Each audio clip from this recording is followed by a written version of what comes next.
A graça e a paz do Senhor Jesus, a todos os demais, toda a igreja. Essa noite, meus irmãos, nós vamos examinar um texto que, no seu contexto, ele praticamente se encaixa como se fosse um parênteses, em que, lá no livro de Hebreus, quando o autor está falando, digamos assim, de algo muito precioso, porém muito profundo, parece que ele para a sua pena e faz uma exortação à igreja, uma chamada, que eu queria que você prestasse muita atenção. E antes de lermos o texto, meus irmãos, eu quero fazer você pensar em algo. Como muitos aqui na igreja já sabem, eu me converti com 10 anos, ou seja, eu já ando com o Senhor há 33 anos. E aqui nós temos diferentes, digamos assim, datas. Alguns com meses, poucos anos, alguns sim com décadas. E eu me lembro, meus irmãos, que quando eu era garoto, eu comecei a trabalhar, alguém falou sobre FGTS.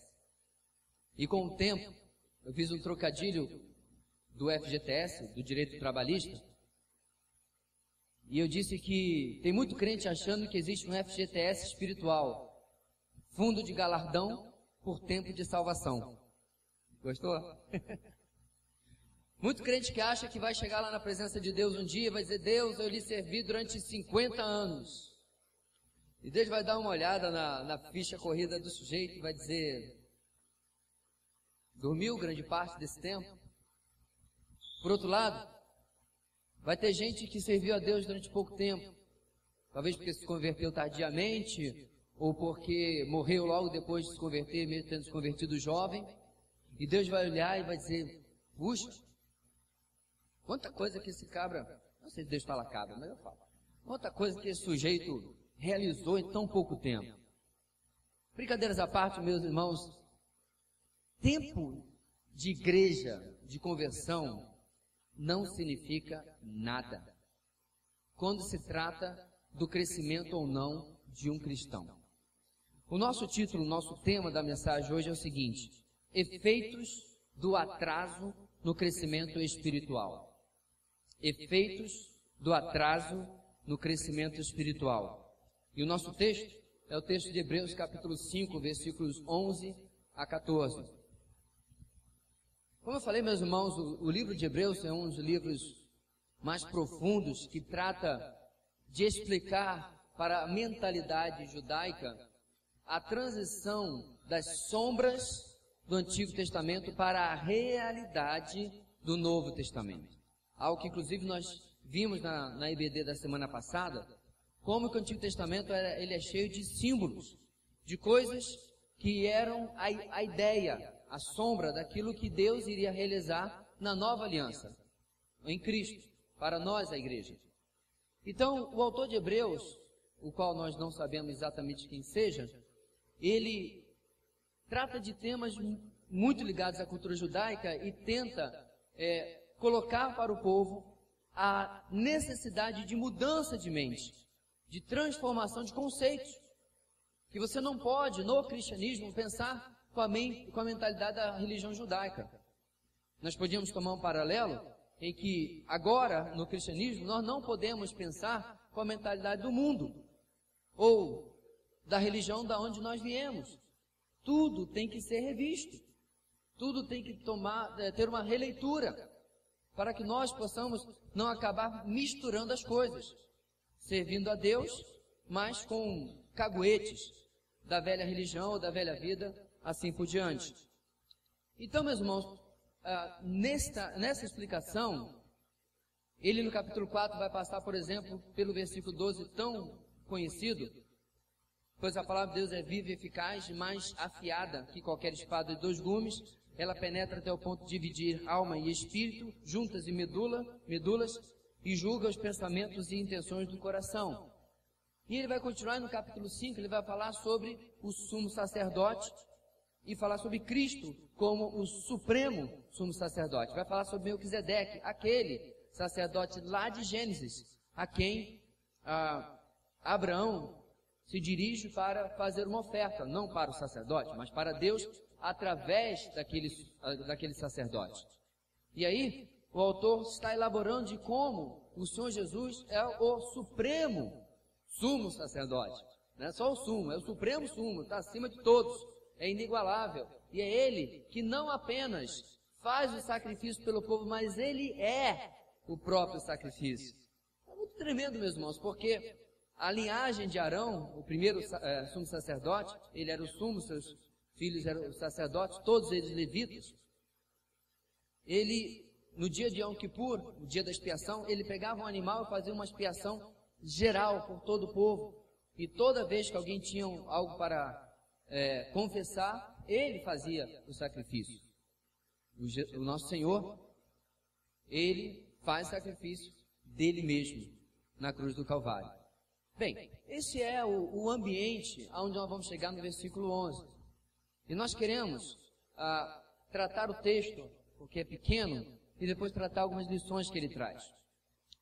No versículo 11, meus irmãos, o autor de Hebreus começa dando essa pausa, esse parênteses, parece, como lhes falei, dizendo o seguinte: quanto a isso, temos muito que dizer, coisas difíceis de explicar, porque vocês se tornaram lentos para aprender.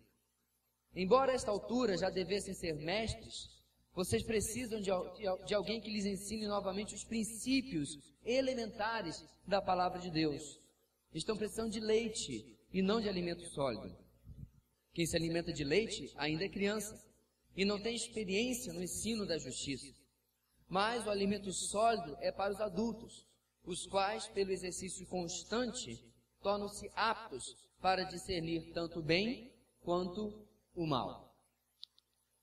Esses poucos versículos, meus irmãos, é um daqueles textos de chacoalhar. E eu comentava hoje com a minha esposa, e até fiz um texto sobre isso, que a igreja brasileira, meus irmãos, nós não estamos precisando de um tapinha nas costas, uma cutucadinha. A igreja brasileira está precisando de uma chacoalhada, de uma esbofeteada. Eu fiz a analogia no meu texto que quando alguém está em aquele ataque histérico, já viu nos filmes? Ninguém fica assim, calma, sai dessa, dá-lhe faz 5 dedos na cara para a pessoa sair daquela situação, né? De histeria. Uma das regras, se você está ajudando alguém que está se afogando e a pessoa tenta se agarrar a você, é dar bem aqui, ó. Tem um nervozinho no queixo, se dado bem dado, a pessoa apaga. Pastor, mas é para salvar ou para nocautear? Se não fizer isso, morre os dois. Porque a pessoa se agarra a você, você não consegue nadar e os dois se afogam. E eu aprendi isso com um salva-vidas, inclusive. Se você estiver se afogando e o salva-vidas for te socorrer, você se agarrar com ele, prepare-se. Porque vai ter um UFC Marinho e você vai levar uma, porque caso contrário os dois morrem. O que eu quero dizer com tudo isso? Há situações extremas, meus irmãos, em que a palavra de Deus não é aquela, Senhor é meu pastor, nada me faltará, mas é aquela que dá uma esbofeteada, que dá uma sacudida, e esse é um texto desses. Porque o texto diz que, diante de tudo aquilo que ele estava sendo ensinado, a audiência da carta aos Hebreus tem muito mais coisas que ele gostaria de falar a eles. Coisas difíceis de explicar. Mas eles tinham se tornado lentos em aprender. Então veja bem, meus irmãos, não há absolutamente nada no cristianismo que seja impossível de você e eu entendermos. Não é isso que o texto está dizendo. Pastor, tem coisa na doutrina, na teologia, que é difícil demais. Não, eu concordo. Tem coisas que quer que você estude. Não é uma conversinha ali no bebedouro que você tira a dúvida e a coisa fica tudo bem, não. Tem que estudar, tem que se aprofundar nas escrituras. Mas não há nada, meu irmão, que Deus tenha colocado que seja ciência de computador, é física quântica. E só uma meia dúzia pode entender. Na verdade, como diz o texto, é que muitas vezes a nossa leitura bíblica é rala, ela é superficial, ela é rasa. E sendo assim, é impossível chegar ao entendimento do texto, porque muito do que está naquele texto está relacionado com outro, e requer de mim um conhecimento macro, global da Bíblia e micro, pequeno, individual, detalhista daquilo que está sendo tratado. E meus irmãos, se nós tivermos essa postura, que o versículo 11 está dizendo, de sermos lentos, e eu, fazendo uma leitura aqui, eu compreendo que ele está falando preguiçosos em se aplicar ao entendimento daquilo que está sendo ensinado, eu serei privado de aprender coisas profundas. Eu vou estar sempre naquilo que é superficial, naquilo que é básico. E sabe, meus irmãos, a realidade da igreja hoje é de uma igreja mais básica não fica. Porque as pessoas vão muitas vezes à igreja atrás de receber alguma coisa, de resolver alguma coisa, de ser abençoado. A ideia de muito evangélico hoje é receber e não dar. Quando a essência do cristianismo diz que melhor coisa, mais bem-aventurada coisa é dar do que receber. Então alguma coisa está muito fora de eixo. E no versículo 12, agora ele enfiou só a pontinha da faca, né? Ele enfia mais um pouquinho, porque ele diz, embora a esta altura, e eu acrescento, fazendo uma contextualização aos nossos dias, essa altura do campeonato, já devessem ser mestres, vocês precisam de alguém que lhes ensine novamente os princípios elementares da palavra de Deus. Meus irmãos, isso aqui começa assim, da canela para baixo, tudo valia, agora já está da gengiva para baixo. Como dizia um amigo meu, está com os 2 pés no peito, ele não poupa, ele não faz prisioneiros. Ele diz primeiro que o tempo tem passado e você está patinando no lugar. Você está derrapando e não vai a canto nenhum. Não há progresso para você. Você não está evoluindo. Você não está progredindo na sua vida espiritual. Eu vou pedir para recolher ali rapidinho, não é para atrapalhar quem está copiando, não, para não distrair. A gente tem que começar a ter uma sincronia maior. Eu aviso. Primeiro ponto, aí você coloca. E como eu ia dizendo, meus irmãos, ele usa a palavra, vocês deveriam ser mestres. E alguém pode se dizer, tá aí pastor, olha só, eu não tenho chamado, eu não tenho dom para ensinar na igreja. O texto não está falando disso não. Meus irmãos, eu também tive essa dúvida. E eu fui atrás de gente muito mais capaz do que eu, colhi informações, colhi ideias. A maioria das pessoas acredita que é impossível que uma carta escrita para uma comunidade tão grande estivesse restringindo aqueles que ensinam na igreja. Assim como você tem o dom de evangelista, mas toda a igreja é chamada a evangelizar, preste muita atenção. Você sim tem o dom de mestre, ou se você preferir pastor mestre, lá em Efésios, mas toda a igreja, de uma maneira ou de outra, ensina. Quer ver só? Nós estamos explorando em Tito 2 a ideia de que os mais velhos, homens e mulheres, devem ensinar os mais novos. Pronto. Toda geração tem uma incumbência de ensinar a nova geração. Então isso não é, meus irmãos, de maneira nenhuma uma atribuição de pastor ou de professor de escola dominical, professor de seminário. Todos nós, diz o texto, a essa altura deveríamos ser mestres. Mas, em lugar disso, estamos aprendendo novamente os princípios elementares. Está preparado para ouvir o que é princípio elementar? Lá vai. A, B, C, D. Beabá. Este é o conceito grego por trás de princípios elementares. Deveríamos estar biblicamente discutindo física quântica. Está discutindo aqui multiplicação celular. E a gente ainda está B mais A, C mais A, K e assim por diante. É o que está aqui, irmãos. Não fique bravo comigo, fique com o texto que diz que passado o tempo ainda está fazendo aquilo que é coisa de criancinha. Aquilo que é coisa que a gente aprendeu, nós adultos, né? Há muito, muito tempo atrás. Eu não falei que ele vai com 2 pés no peito, ele não faz prisioneiros, não tem pena. É aí que eu perguntei, meus irmãos, no início da nossa mensagem. Quanto tempo você tem que você anda com o Senhor? Como tem sido o seu crescimento nesse tempo? Em proporção a todas as outras coisas que você já tem crescido na sua vida. Em sua profissão, que é uma das coisas que a gente mais investe, né? Se tem um curso de pós-graduação que vai aumentar o meu salário, lá estou eu fazendo. Mas se tem uma conferência teológica que não vai significar nem um centavo a mais para mim, qual o interesse da gente ir, né? Porque o texto fala, meus irmãos, que se algo não acontecer, eu vou continuar nesse beabá da palavra de Deus. E aí, para completar o versículo 12, ele diz: estão precisando de leite e não de alimento sólido. A coisa mais básica da vida do ser humano, na verdade de todo mamífero, é leite. Tanto é assim que, quando um dos nossos filhos nasceu, na verdade foi o caçula, e ele precisava de leite, e era leite que tinha que ser tratado lá no banco de leite. Muitas pessoas se voluntariaram, pegavam o leite materno de uma irmã, de uma amiga, de alguém, uma pessoa, e levava lá no banco de leite, trocava para um que já estava pasteurizado, tratado, a tirar todas as bactérias, porque ele nasceu prematuro, com menos de 1,5 kg. E ele tomava aquele leite lá, primeiro num copinho desse tamanho, menos de um dedinho. E foi aumentando e foi ganhando peso. E levou bastante tempo para que ele passasse a uma outra comida, a não ser o leite materno. Então, meus irmãos, o texto não está dizendo que é ruim você ter um dia tomado leite espiritual. De jeito nenhum. O texto está dizendo, meu amado, apenas que não dá para ficar no mesmo lugar, ano após ano, e após ano, e após ano. Não podemos nos contentar com essa situação.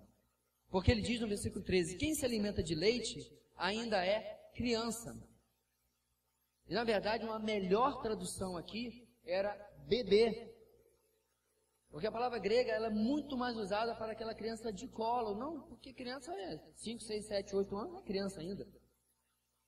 Mas é a criança de colo que se alimenta de leite. E o que acontece, meus irmãos, espiritualmente, com quem ainda está tomando leitinho? Olha só, não tem experiência no ensino da justiça. Ou seja, ele não sabe discernir aquilo que é o correto e aquilo que não é.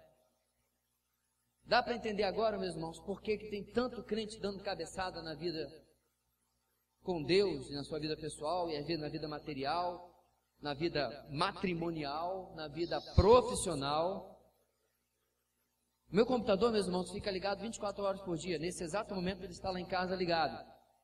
E ao mesmo tempo que ele está ligado e conectado a Skype, Facebook, 300 coisas, tudo lá ligado, muitas delas estão no meu telefone também.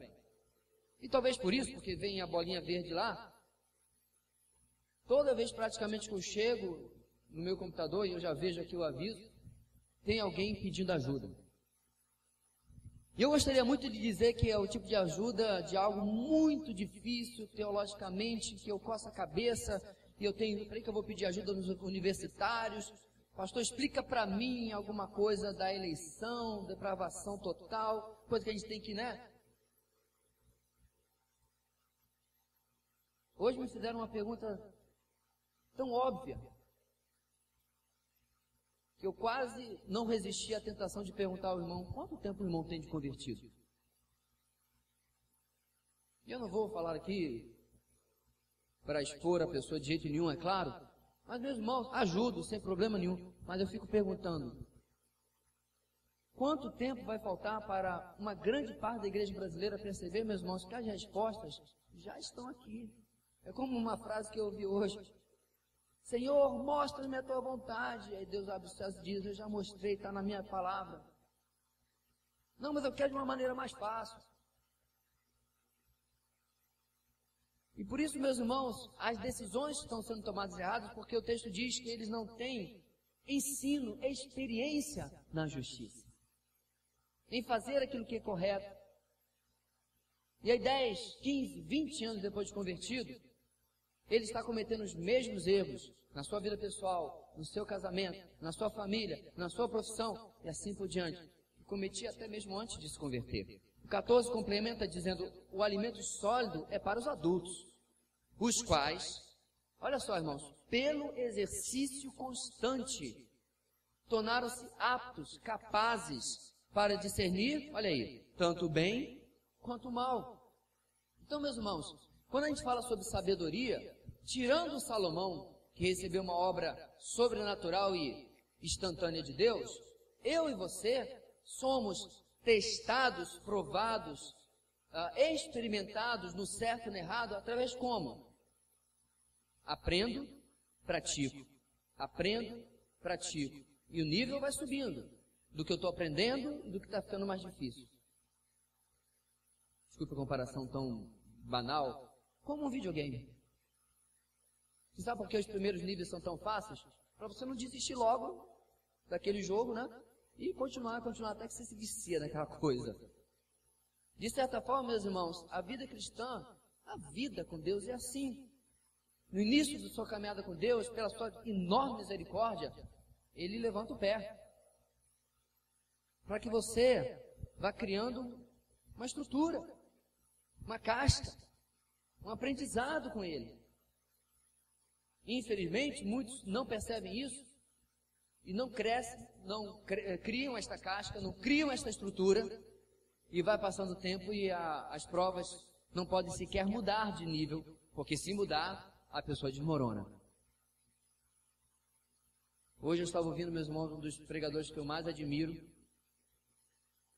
pregar no funeral da sua mãe. Ele começa a mensagem dizendo assim: minha mãe pediu que em seu funeral eu pregasse o Evangelho. Irmãos, eu fiquei impressionado como uma mensagem de 19 minutos, ele parecia o mesmo pregador que eu ouvi em tantas gravações outras. Pelo amor de tudo que é mais sagrado, ele estava enterrando a mãe dele. Mas, meus irmãos, quando a vida é fundamentada em verdades, e verdades eternas, nós começamos a enxergar aquilo que é desespero para os outros de uma maneira completamente diferente. Porque nós conseguimos enxergar na perspectiva de quem já está sendo experimentado e é apto para viver a vida como adulto. 3 princípios que nós tiramos aí, meus irmãos. O primeiro é o seguinte, que estava lá, no versículo 11, lentidão em aprender verdades espirituais tiram o acesso às verdades mais profundas. Lentidão em aprender verdades espirituais tiram o acesso às verdades mais profundas. Sabe por quê, meu irmão? Porque tem coisa que você vai entrar em parafuso se Deus lhe revelar sem que você tenha a maturidade que deveria ter. Agora você diz assim: pastor, mas não dá para eu ficar aqui no dente de leite? Não dá para eu ficar aqui no juvenil? Sabe qual é o problema, irmão? Sem maturidade espiritual, Deus tem misericórdia de você, mas o diabo não. Você acha sinceramente que o diabo vai ficar olhando para você nos próximos 30 anos e dizer assim: puxa vida, né, tadinho, é um infante nessa tal de fé cristã, eu vou pegar leve com ele? Não, meus irmãos, isso é o contrário da natureza do diabo. O que ele puder fazer para derrubar você desde o seu primeiro dia de conversão até a sua morte, sim, ele vai fazer. Agora ele não está sozinho. Dentro de você, você tem um negócio chamado natureza pecaminosa. E se você e eu continuarmos como crianças espirituais, essa natureza pecaminosa se torna cada vez mais forte. Porque só a maturidade espiritual, o crescimento, é que sufoca a natureza pecaminosa dentro de nós. É o crescimento no poder do Espírito Santo em nos dominar, em sermos cheios por Ele, que vai abafando a natureza que eu e você já nascemos. E eu quero destacar isso muito bem destacado, meu irmão, porque vivemos uma cultura hoje em dia que tudo é culpa do diabo, né? Tudo que acontece de errado na vida do sujeito é culpa do diabo. Eu já ouvi falar, não estou brincando, ouvi a pessoa falar que eu tive um problema no casamento, né, eu traí minha esposa, porque o diabo se levantou com muita força na minha vida. Agora foi o diabo que o fez ser atraído pela outra mulher, foi o diabo que o fez alugar um quarto de motel, foi o diabo que pagou o hotel, provavelmente, foi, como dizia um pastor amigo nosso, a carne é fraca, mas o espírito é sem vergonha. Então, meus irmãos, nós não podemos de jeito nenhum entrar nessa de tudo que acontece de errado na minha vida é o diabo. Porque a natureza pecaminosa, o meu pecado, está lá. E eu, meu irmão, a carne, a natureza pecaminosa só tem uma solução para ela. Ela precisa ser crucificada. Ela precisa ser morta. pena de 5, 10 anos para ela não é o suficiente, é pena de morte. Morte sem apelo e sem condição de condicional. Porque caso contrário, vai ser a ruína da minha vida. E isso é o que acontece quando eu estou sendo privado de verdades mais profundas. Outra consequência, meus irmãos, de ser privado é que eu não terei sabedoria para tomar decisões do meu dia a dia. Quantas vezes você já ouviu falar de um marido que não tem sabedoria no trato com a sua esposa, uma esposa que não tem sabedoria com o trato com o seu marido, eles com o trato com seus filhos e assim por diante? Da onde vem isso? 400 anos no Evangelho, mas é menino. Não houve crescimento real, porque sabe o que tem que fazer, mas continua longe das verdades mais profundas. Segundo lugar, o atraso no crescimento espiritual leva à necessidade de reaprender o básico. O atraso no crescimento espiritual leva à necessidade de reaprender o básico. No texto são os princípios elementares da palavra de Deus que nós mencionamos, o beabá. E sabe qual é o problema disso? Se torna chato. Muito chato. Eu não sei você, mas você já esteve numa sala, ou se você é professor, você já teve um aluno que já sabe aquilo que está sendo ensinado? Eu tenho um assim. E a semana eu estava ensinando a contar até 10, na ordem crescente, na ordem regressiva, e quando eu ia falar, ele falava junto. One, e lá estava ele falando junto comigo. Aí eu, fulano, você repete, deixa o professor falar primeiro. Na quinta vez, com um convite dele de conhecer a diretoria, aí ele sossegou. Mas isso é toda a aula, porque ele já devia estar estudando a língua em alguma escola, porque ele é muito inato, como se diz. Ou seja, a aula para ele é extremamente chata, porque ele já sabe aquilo. Quando eu começo 0, ele 1, 2, 3, 4, 5, 3, fulano, espere por mim. Vamos falar para a turma todinha junto. Eu não sei você, meus irmãos, mas eu também acho muito chato estudar uma coisa que eu já sei. Eu quero estudar coisa nova. Eu quero ouvir coisa nova. Claro, não há nada novo além disso aqui, nesse sentido, claro que não. Mas eu quero coisa mais profunda. Eu quero coisa que me desafie. Que desafie o meu intelecto, que desafie a minha razão, que desafie a minha fé, que desafie a minha carne, que desafie o meu pecado. Ora, bolas, quem quer ficar brincando na piscininha de criança? Uma das primeiras vezes que eu pude voltar à minha cidade natal, o meu mais velho já tinha certa idade, e eu reencontrei o mar de novo, que saudade do mar. E lá fui eu, todo disposto, né, para pegar o que a gente chama de jacaré, que é pegar onda sem prancha.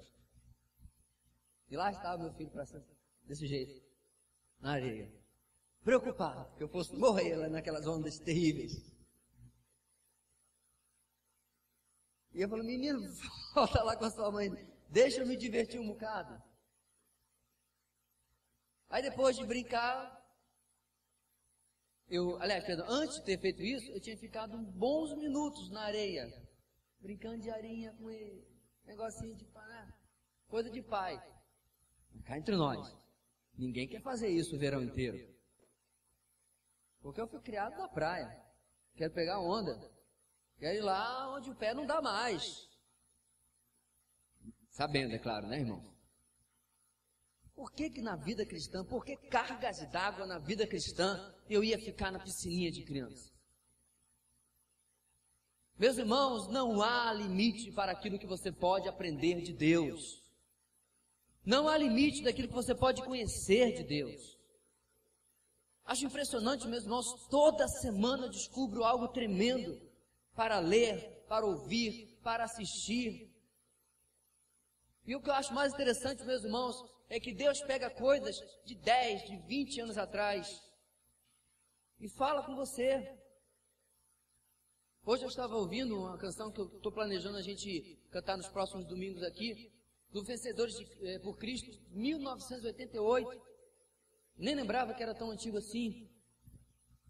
No final de uma mensagem que nós assistimos hoje, eu e minha esposa, o irmão subiu, estava online, né, lá. O irmão subiu e começou a tocar. Ele tocou essa música. Aí, meus irmãos, o coração bate, um nó na garganta e o olho enche de água.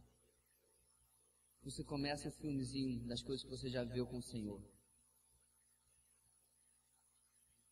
Deus tem sempre coisas novas, igreja. Cada vez mais que você se aprofundar no conhecimento da palavra de Deus, da doutrina cristã, da vida com Deus, você encontrará um Deus disposto a um relacionamento renovado com você. Muita gente interpreta muito mal o sentido de igreja renovada.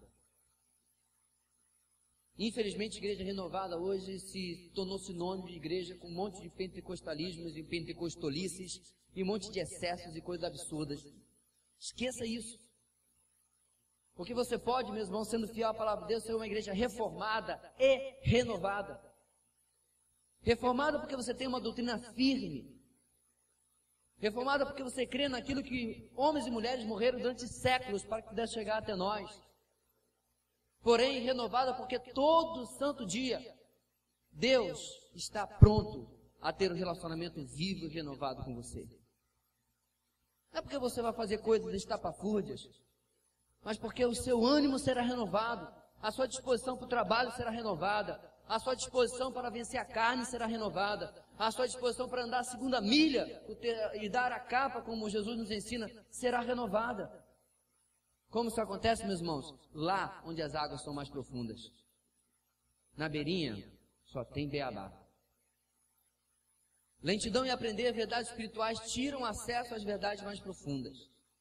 Atraso no crescimento espiritual leva à necessidade de reaprender o básico. E em terceiro lugar, o versículo 13 e 14 nos ensinou que o alimento com o qual estamos nos alimentando define a nossa idade espiritual. Se estamos nos alimentando com leite, somos crianças. Se estamos alimentando com alimento sólido, somos adultos. O texto é simples assim. Preto, branco. Alto ou baixo? Parece até um daqueles ensinamentos joaninos do apóstolo João. Trevas e luz. Ou seja, você quer ser criança ou você quer ser adulto? Meus irmãos, deixa eu dizer uma coisa para você aqui com toda sinceridade. Grande parte do problema ou dos problemas que você está vivendo tem a ver com a sua idade espiritual. Grande parte. A outra parte também tem a ver com a sua idade espiritual, mas por outro motivo. Vamos então explicar de novo. A primeira parte são efeitos colaterais das suas escolhas por causa da sua idade espiritual. A segunda parte é aquilo que Deus está realizando na sua vida porque você está naquela idade espiritual. A primeira, sou eu que provoco pelas minhas más decisões. Eu que trago sobre a minha vida.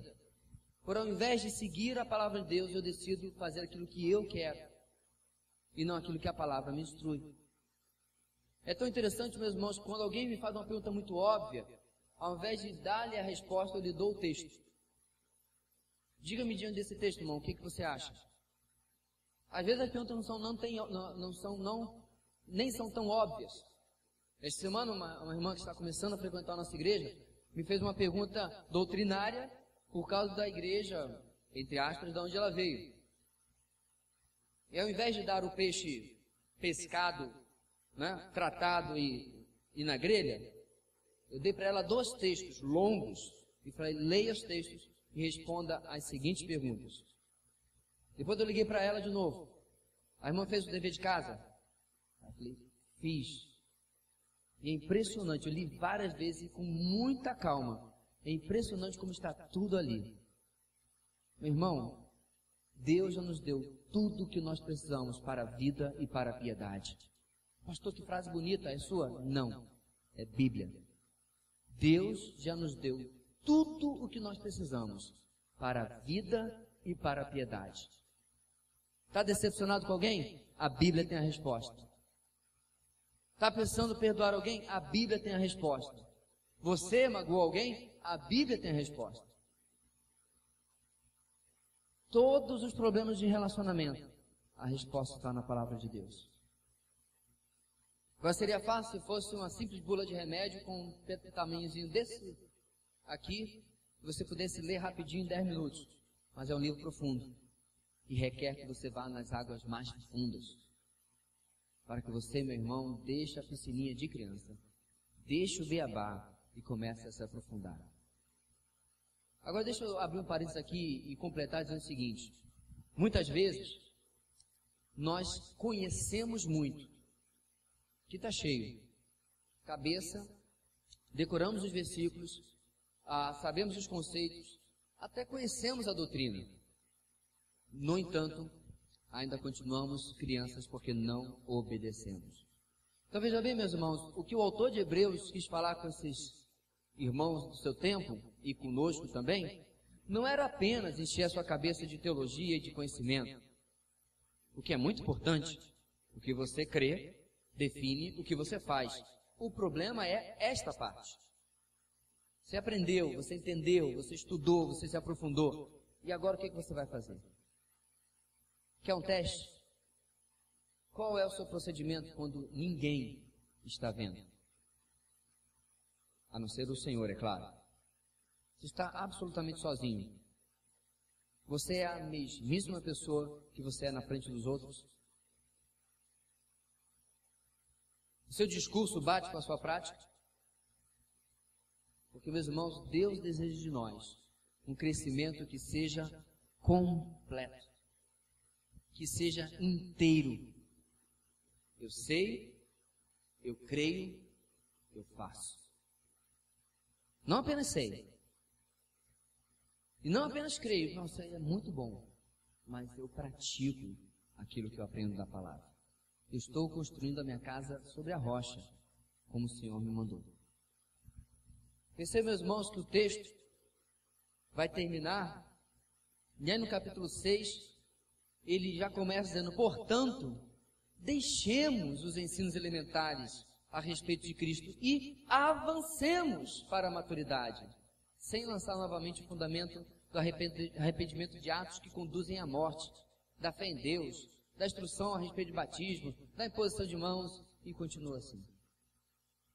Ele diz: vamos avançar. E a mesma coisa, meu irmão, eu digo para você: o que está impedindo você? Detecte isso diante de Deus. E, se necessário, corte isso da sua vida. O que é? É o trabalho? É a televisão? É o videogame? É o computador? Aquilo que está lhe afastando de uma vida mais profunda com Deus não é digno de estar na sua vida. Não deveria estar na minha e na sua vida. Qual foi a última vez que você teve uma semana toda, um tempo diário com Deus, na palavra, na oração? Qual foi o último livro de qualidade, livro cristão, que lhe trouxe a reflexão de verdades bíblicas que você leu?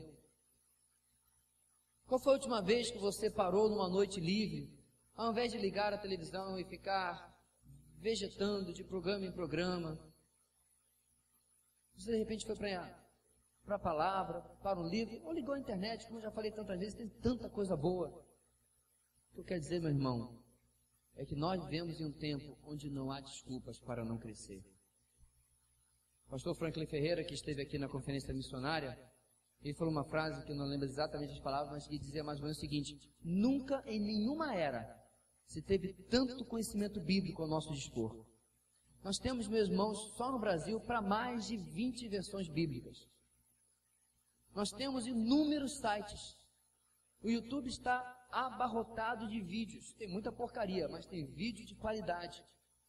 Você, se tivesse dinheiro, você poderia ir a 5, 6, 7, 8, 10 conferências bíblicas, teológicas, missionárias de qualidade cada ano. Então a falta não é de oferta. é o que nós estamos fazendo com isso. Porque nós estamos vivendo dias, meus irmãos, em que os nossos filhos citam texto bíblico na letra de uma música gospel, mas nem desconfia que está na Bíblia. História verdadeira. Nós vivemos dias em que as pessoas citam frases, como diz a Bíblia, eu vou exagerar, água mole e pedra dura, quanto tanto bate até que for. E nem suspeita que não está lá. Nesta tarde teve um debate, numa rádio evangélica de Boa Vista, sobre a Trindade versus o unitarismo. O unitarismo é uma heresia do 2º século, depois do 4º século de novo, e ela foi repetindo-se, que nega a Trindade, ou seja, que o nosso Deus é um Deus em 3 pessoas. E marcaram o meu nome, eu comecei a ouvir uma parte, outra parte não pude, e depois fiquei surpreso com alguns comentários, como que as pessoas acharam lógica naquele pastor que estava defendendo o unitarismo. Sabe por quê, meu irmão? Não há profundidade. Se você falar como isso aqui é plástico, a pessoa hoje em dia, teologicamente, vai dizer, é chinês? Mas não vai dizer, não é plástico, é papel. Eu digo isso, meus irmãos, com muita tristeza. Porque nós deixamos para trás o século XVI, o XVII, o XVIII, onde, se um deles entrasse numa máquina do tempo e viesse para a igreja de hoje, ficaria de boca aberta. Porque aquilo que hoje a igreja chama de conhecimento para pastor, para missionário, é conhecimento comum da igreja. A igreja não se reunia para discutir com quantas pedrinhas Davi derrubou Golias. A igreja se reunia nos lares para debater questões profundas. E não é coincidência, meus irmãos, que o século XVIII e o XIX experimentou diversos avivamentos. Você sabe por que, meus irmãos, o avivamento tarda na nossa geração? Não é porque falta oração apenas, mas porque falta conhecimento bíblico. Pastor, de onde o senhor tirou isso? Para começar, daqui. Então o rei Josias, levaram ao rei Josias o livro da lei. Quando leram o livro da lei, o rei Josias rasgou as suas vestes. Ninguém orou, ninguém fez dança profética, ninguém fez campanha de nada. Eles leram a palavra. E o rei rasgou as suas vestes e começou a derrubar os altares, consagrou o povo e trouxe um grande avivamento. Toda vez, meus irmãos, que a Bíblia, o Antigo Testamento, a lei era redescoberta, o povo voltava para o caminho do Senhor. Comunidade Batista Videira, vamos redescobrir a palavra de Deus no nosso lar, na nossa vida, na nossa igreja. Vamos ser caçadores, sim, da palavra, das verdades bíblicas, porque ela sempre será lâmpada para os nossos pés e luz para os nossos caminhos. Vamos orar. Deus, nesse texto, meu Deus, que é precedido do texto do capítulo 4, versículo 12, que diz que a tua palavra é afiada como espada de 2 gumes, ou mais do que espada de 2 gumes. E é ela que examina os propósitos, as intenções do nosso coração. Que nós possamos compreender, meu Deus, que isso não é coincidência. Maturidade espiritual está ligada ao conhecimento bíblico. Ó Deus, que nossa igreja possa viver uma realidade de que cada crente, todo ano, aceite o desafio de ler toda a tua palavra. De parar durante o seu dia para ter um tempo de estudo profundo da tua palavra. Ó Deus, que nós possamos conhecer os evangelhos profundamente, a vida do nosso Senhor. Que nós possamos, ó Deus, conhecer as epístolas, as cartas doutrinárias profundamente. para não sermos levados de um lado para o outro por todo o vento de doutrina. Ajuda-nos, ó Deus. Ajuda-nos, ó Pai, a inaugurar em nossa igreja uma cultura que, se o Senhor não voltar daqui a 10 ou 20 ou 30, ou quando essa igreja estiver comemorando seu centenário, que seja, onde quando nós não estivermos mais aqui, ó Deus, esta cultura permaneça, que seja, ó Deus, um marco de transformação de vidas. Ajuda-nos, ó Deus, nesse sentido.